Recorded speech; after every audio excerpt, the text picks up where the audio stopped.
తూర్పుగోదావరి జిల్లా పర్యటనలో భాగంగా ఎఫ్సీఐలో ఏర్పాటు చేసిన ఈవీఎం గోడౌన్ను రాష్ట్ర ప్రధాన ఎన్నికల అధికారి ముఖేష్ కుమార్ మీనా తనిఖీ చేసి ఈవీఎంలు భద్రపరిచిన తీరును అడిగి తెలుసుకున్నారు. విజిటర్స్ బుక్లో సంతకం చేశారు.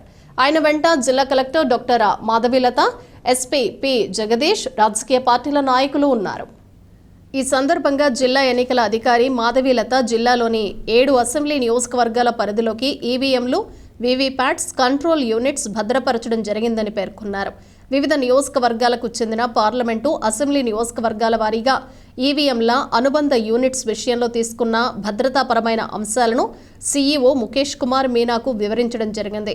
ఈవీఎం గోడౌన్ నుంచి ఆయా నియోజకవర్గాలకు చెందిన తాత్కాలిక స్ట్రాంగ్ రూమ్లకి తరలించే విధానం తదితర అంశాలపై సీఈఓ సమీక్షించారు. అక్కడ ఉన్న ఈవీఎం గోడౌన్ సందర్శన రిజిస్టర్లో ముఖేష్ కుమార్ మీనా సంతకం చేశారు. తొలుత రాజమహేంద్రవరం చేరుకున్న రాష్ట్ర ప్రధాన ఎన్నికల అధికారి ముఖేష్ కుమార్ మీనాకు collector Madhavilatha, sub collector Ashutosh Srivastav, RDO A Chaitanyavarshini తదితరులు స్వాగతం పలికారు.